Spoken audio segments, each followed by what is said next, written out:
Hello and welcome everybody to this webcast.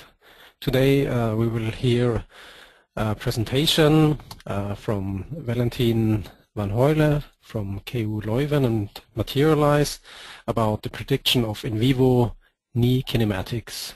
My name is Amir Almunajat. I'm with Anybody Technology and I'm the host of today's webcast.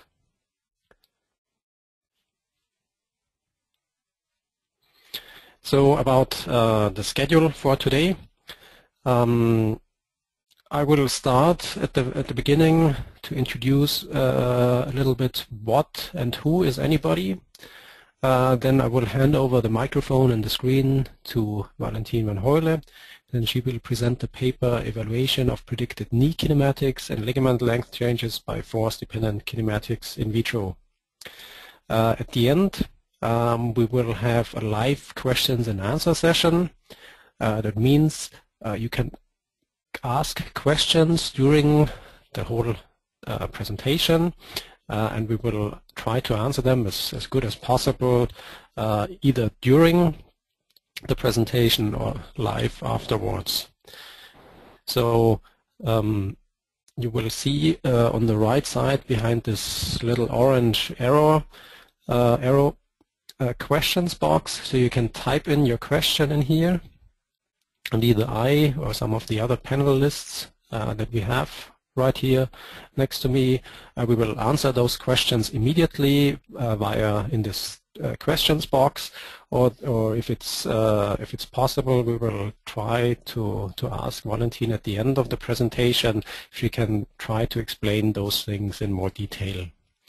Also, there will be a recording of this webcast. That means we will put this webcast later on our YouTube channel. So in case you miss something right now or you don't understand something, you can have you can listen into this webcast again at any other time.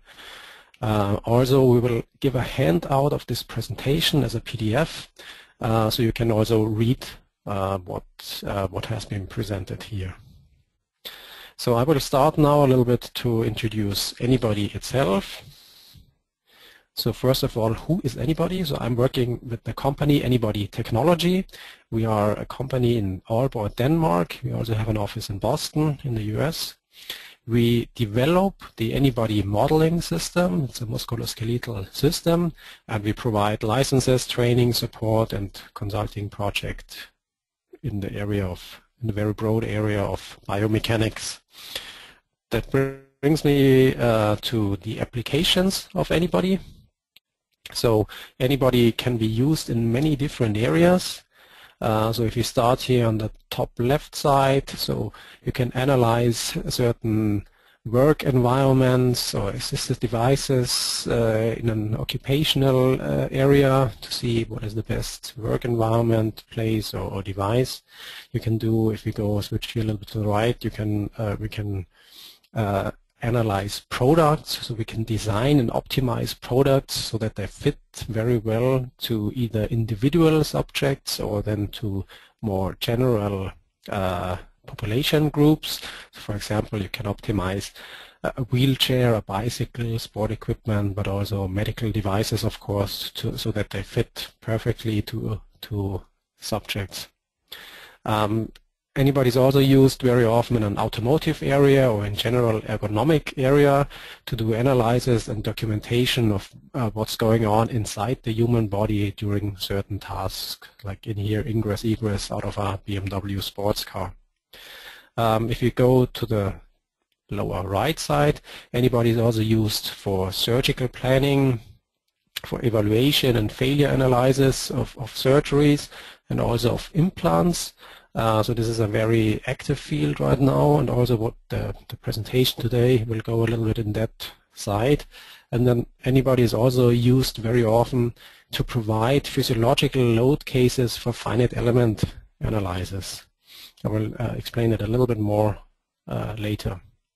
So this is roughly an overview of what areas Anybody is used in. In reality, there are many more. So please feel free to look at our homepage to what else examples can be found there. So roughly about anybody. So I mentioned before we do a musculoskeletal simulation. In our case, we use activity, so basically the motion as input. We have a full body model with bones, joints, muscles, and ligaments.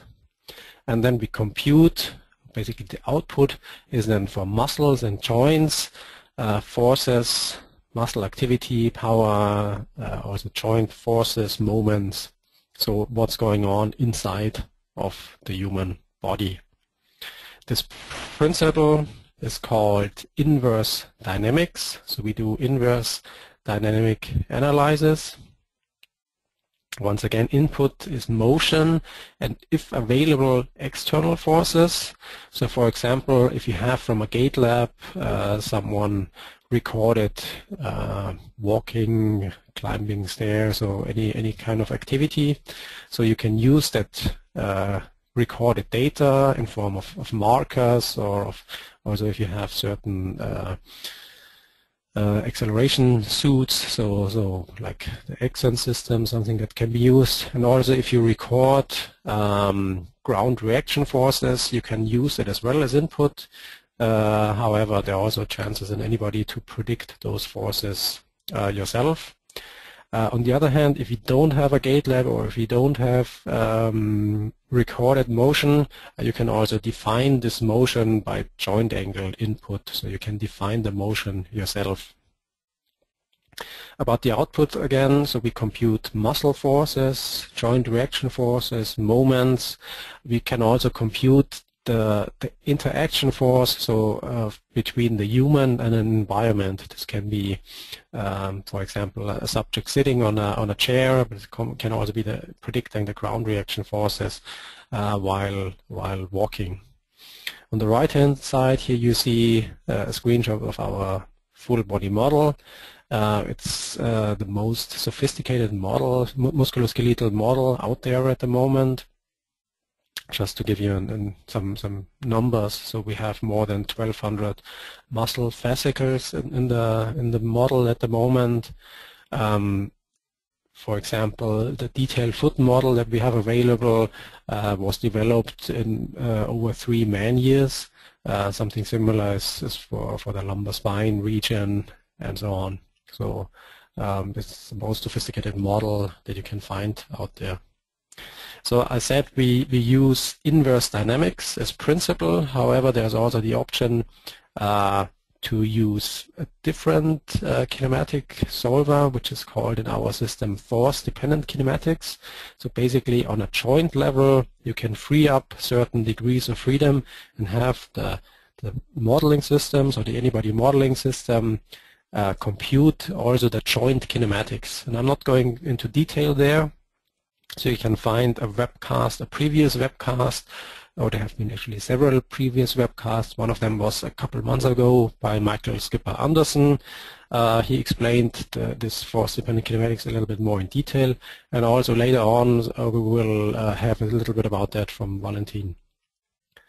So a typical simulation in anybody looks like you have an application, basically the motion. You feed it into the system, and anybody will give you the muscle activation forces, joint forces, and moments. For that, you will basically use then our standard human body model, but you have also the chance to adapt many things in the model. So it's a very open system. You can adapt everything in there. So for example, if you have data available from a specific subject, let's say from a CT or an MRI scan, you can use this data and basically change our standard model into a certain subject or in a certain population group. And then you can also output all of that into a finite element system. So there's an interface to finite element systems like ANSYS, Abacus, and some more generic systems. And there's even, so this is what we call then the advanced workflow, and there's even the chance to hook the environment up with CAD. So we have a SolidWorks to anybody interface or a translator that translates objects or environments. Like in here, it's a sport equipment, but it can also be many other things, like an automotive package or an bicycle, or also devices, so orthopedic devices. If you have them designed in SolidWorks, for example, with all mates, with all joints, with all constraints in there, you can translate that, and anybody can read then this translated data and create basically the environment in anybody itself. There's also the option to hook anybody up with other advanced scripting languages like Python or some other optimization software. But this is, I think this is now enough about anybody itself. So I'm very happy to have Valentin van Hoyle today here.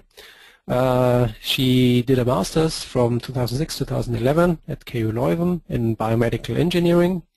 And after that, since 2011, she's a research engineer at Materialize in Leuven, and is working at the same time as a PhD student at KU Leuven on her thesis, PhD thesis. Today, she will present a paper called The Evaluation of Predicted Knee Kinematics and Ligament Length Changes by Force-Dependent Kinematics. And I will hand over the screen to you now, Valentin, and we can hear you. That's okay. Fine. Thank you very much, Emil, for this nice introduction. I hope you all see my screen now. Okay, so my name is Valentin van Hoyle, and I'm going to talk about the evaluation of predicted knee kinematics and ligament length changes by force-dependent kinematics in vitro. So first, I want to introduce the institutions that are involved in this research. My PhD is done in collaboration with the University of Ghent, the University of Leuven, and with the company Materialize in Leuven, all located in Belgium. So first, a quick outline of what I will tell you in this webcast. We'll start with the motivation of our work with some background on the clinical relevance, and then I'll explain how the setup of the real knee model was done with the results of this study and a discussion. So in general, there are two different kinds of techniques that a surgeon uses to perform a total knee replacement. You have the surgeons who believe that the so-called measured resection method is a correct method, and you have those believing that gap balancing gives the best results. Now, what's the difference? The two techniques are different procedures that lead to a different rotational alignment of the femoral component of the implant. So with the measured resection technique, the surgeon performs its cuts at fixed or measured angles with respect to some anatomical landmarks of the femur. And with the balanced gap technique, a device such as a laminal spreader or a tensor can be used to tension the ligaments. So the bone cuts are made parallel to the tibial cut and based on this ligament tension. Now for the measured resection technique, surgeons can plan their surgery on beforehand, and this preoperative planning is already used since the landmarks that we need can easily be seen on medical images. However, the gap balancing technique, for this technique, the surgeon expertise is required, and it's a far less straightforward method. So I talk about a good balanced knee, but what do we mean by this? So in reality, this perfect balance has not been defined yet. Currently, surgeons aim to look at the balance of the knee in two positions, namely full extension and 90 degrees of flexion. And for these two positions, the surgeon wants to have an equal tension in the medial and the lateral soft tissue structures. So when this so-called flexion gap and the extension gap are equal, the knee is considered to be balanced. But there are some problems with this approach. So during this gap balancing surgery, the surgeon inserts his device, such as a spreader or the tensor, inside the gap, and then the patella and the whole extensor mechanism is moved to the lateral side, and this leads to a very unnatural situation. So you don't really know if the real knee is stable. And furthermore, the surgeon only looks at 2 positions to balance the knee. But you can imagine that when the knee goes through his whole range of motion, that some imbalance can occur during mid-flexion. So we can conclude that this ligament balance technique is not so easy and straightforward. So now we can ask ourselves if subject-specific knee models can play a role in this complex gap balancing problem. So when a patient needs a total knee replacement, the patient is first scanned before the surgery takes place. Those images can then be used to segment the patient-specific geometry with software such as Mimics, and with this 3D geometry, a preoperative planning of the surgery can be made. This is already a very well-known workflow, but in our research, we want to look if we can extend this planning with including a musculoskeletal model of that particular patient. So, especially for this gap balancing problem, such a subject-specific knee model could potentially be very interesting. The knee model could help in the preoperative planning by predicting the kinematics, the joint kinematics during all sorts of activities of daily living, and also the ligament length changes. The ultimate goal of this project is then that we could use this information to search for the optimal implant position. However, in order to be able to transfer all these numerical models into clinical practice, model validation is very important. So this talk is actually about model validation. We want to know if such a subject-specific musculoskeletal model is capable of predicting what is happening in real life. So for this validation, we used data from a cadaveric leg inside a mechanical rig.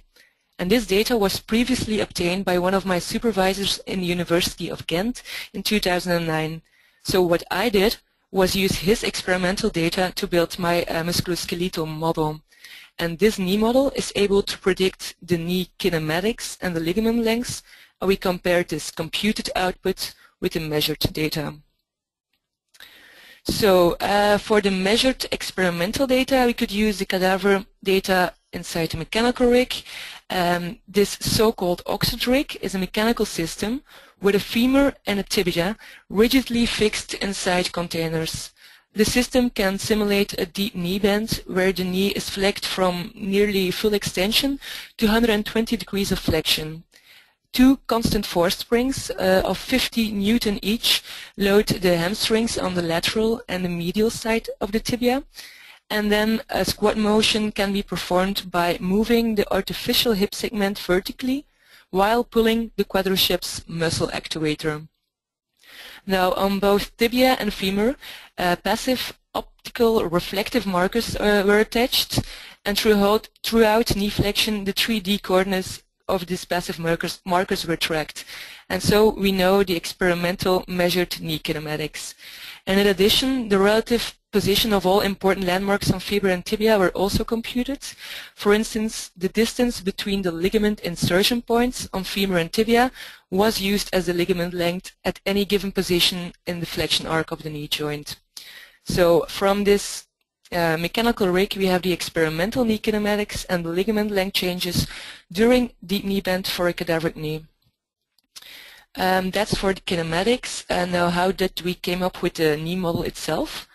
The knee model consists of a subject-specific tibiofemoral contact geometry segmented from CT scans with Mimics. Since it were CT scans, we didn't know the cartilage thickness, so we estimated the cartilage thickness based on the scans, and we added accordingly an offset to the bone surfaces. The contact between femur and tibia was modeled using a rigid contact model, computing the contact force based on the penetration depth of the mesh. Then on the next step, an experienced surgeon located some important landmarks on a CT scan, and these landmarks were used to determine the functional joint axis and also the ligament attachment locations. And finally, wrapping surfaces were added when the ligament lines were interfering with the bone geometry. So now something more about the ligaments. There are 4 ligaments in my model. We have 2 bundles for the medial collateral ligament, 1 bundle for the lateral collateral ligament, 2 bundles for the anterior cruciate ligament, and 2 bundles for the posterior cruciate ligament. So the insertions of the MCL and the LCL were identified by the surgeon, and insertion of ACL and PCL were estimated based on an anatomical atlas. The ligaments were represented as non-linear line segments that wrap over analytical surfaces that approximate relevant geometries. Their stiffness and zero load lengths were based upon values given by Blankevoort and Huiskes from 1991. So the zero load length, L0, was computed using the following definition you can see here. So L0 is the slack length, LR is the reference length of the ligament, so the length of the ligament at full extension, and epsilon R is the reference strain, and this value was given in his paper. So the literature values that we used for the parameters were actually slightly adapted, since our model only has 2 MCL bundles and 1 LCL bundle, while the model of Blankevoort and Huiskes has 3 bundles for both MCL and LCL. So now we have the full setup of the model. It's time to make the model move. We mimicked the whole mechanical rig setup inside the software Anybody, and with all the same constraints and degrees of freedom. So this means that the hip joint could move up and down and flex and extend, so 2 degrees of freedom. The ankle joint could rotate in all 3 directions and could move medial laterally, 4 degrees of freedom, and this configurations leaves us with 6 degrees of freedom for the tibiofemoral joint. Now the patellofemoral joint was modeled as a 1 degree of freedom hinge joint, and we assume that a constant length for the patellar tendon, so this also prescribes the patellofemoral motion. Now we have the whole system with the constraints. We can solve this system using this new method in Anybody, the force-dependent kinematics method. Now, how does this method work?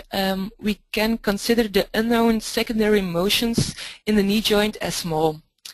And as a consequence, we can assume that there is quasi-static force equilibrium in these degrees of freedom. So for each time step in the simulation, the inverse dynamic analysis is extended with a numerical solver that searches for static equilibrium in these selected degrees of freedom. So what we do is we only drive the vertical hip position, and then as a result the FDK solver computes all the internal knee joint motions. So here you can see how such simulation works. So we drive the vertical hip position, and the FDK computes the translations and the rotations and the ligament lengths all in one simulation. The translations and rotations are given according to the Grote and Sunday protocol, and we did this simulation for 2 different cadavers. So we have 2 simulations of 2 cadaver specimens. What we also did was we added a small sensitivity study. So there are 7 ligament bundles in the model, and they each have their reference terrain, and we did a variation of the reference terrain of 1 ligament bundle at a time. So these variations we did 4 perturbations, so between minus and plus 5%, and this is in the line of what we found in literature. And so 7 ligament bundles with 4 perturbations leaves it with 28 perturb simulations. Why did we vary the reference terrain? This is because you can find a lot of literature that reference terrain is a very sensitive parameter. I only cited here 2, but you can find a lot of them in literature. Another question we asked ourselves is how can you compare your experimental measured values with your computed outputs? And we looked at different metrics. We looked at the root mean square error. We also looked at the comparison correlation coefficient, rho, and we have different gradations for the correlation coefficient. And the last one is maybe the most unknown one, the Sprague and Gers metric. Is also a kind of metric to compare two curves. You have two different error values, the error and magnitude, and this is insensitive to phase differences. You also have the phase error, insensitive to magnitude differences, and you can make a comprehensive error by combining the two. In the paper, they also give a gradation of the different metrics. So here are the results for my first cadaveric specimen. A lot of information. I'll guide you through with it. So what we see in each row is the different kinematics. So in the first row we see the proximal distal translation in meters. The second row shows us the medial lateral translation. Then we see anterior posterior translation, the varus valgus rotation in degrees, and the internal external rotation. So the black full line experimental data from the cadaver, and the dotted line is my model output. So each column is actually the result of our sensitivity study. So in the first column you can see the results when you vary the reference strain for the LCL. The second column shows the results for varying the reference strain of MCL, and the same, so varying the reference strain PCL and that of ACL. So what we see here, the kinematic result, we see that there is a very good agreement, especially for the translations. Model and experiment agree very well. When we look at the rotations, we also see a good agreement. However, we can see that there is an offset for the internal-external rotation.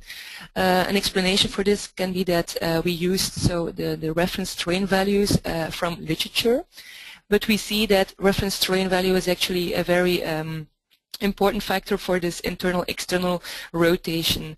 For instance, when we vary the reference strain for the LCL, you see that this has a big impact on your internal-external rotation. So you could choose a better value for this. Now the same we did for a different specimen and different cadaver. So again we did the same simulation, and this is our outputs. What we see is that for the medial lateral translation and the internal external rotation, there's the most offsets. You also see this in this RMS and correlation coefficient. Now what we did was we did a visualization of the bone motion inside a mechanical rig, and then we saw that the femur made a medial jump on the tibia. So that's why the experiment here in the medial lateral translation does a jump, but of course this is not replicated in our model. And for the internal external rotation, we see that the trend is captured, but actually our model predicts a very externally rotated femur at the beginning, and this is kept like this throughout the whole motion. Now this means that with the current setup of the model, so with the current ligament insertion points and the current reference strain values, and also the current patella location, that this correct femur location, so the more internally rotated femur and tibia, could not be predicted. So when we look at the ligament length changes for the two specimens, so left you see the first specimen ligament length changes, right the second specimen ligament length changes. So on the first column you see the length changes for the MCL proximal in millimeter. The second row is the MCL distal in millimeter, and the third row is the LCL in millimeter. So what we see is actually agrees well with the kinematic output. So for the first specimen, which has a very good result, we see also a very good agreement between the ligament lengths. And for the second specimen, we see also a nice agreement, but however there's a bit more offset between the MCL distal and the LCL. So these limitations for this study, so the patella is represented as a simple hinge joint, and actually this has a rather big influence on the internal-external rotation. Why? Because the patella is connected to the tibia with the patellar tendon, and this is only one line segment in the model. So when you move the attachment of the patellar tendon on the tibia more medial or laterally, you can see already a big influence, especially on the internal external rotation.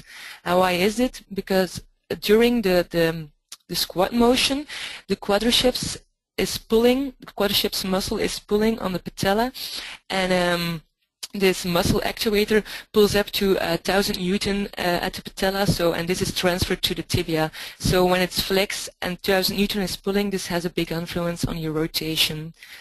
Another thing is that we only had CT scans, so we had to estimate the cartilage, and we had no menisci in our model, and we only had 2 specimens in the study.